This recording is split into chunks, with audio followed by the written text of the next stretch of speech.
Properly winterizing and storing your ProVision system will protect it from freeze damage.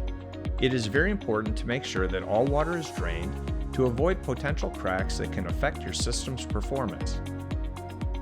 This tutorial will show you how to winterize your ProVision sanitizer for the winter months. After your pool has been properly winterized, disconnect the hoses from the inlet and the outlet ports. Unscrew the lids on the chlorine and sanitizer compartments. Remove the mineral cartridge and discard it. You will need to replace it with a new cartridge next pool season.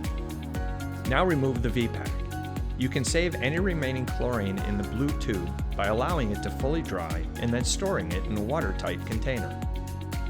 Finally, remove the drain cap located on the bottom of the system.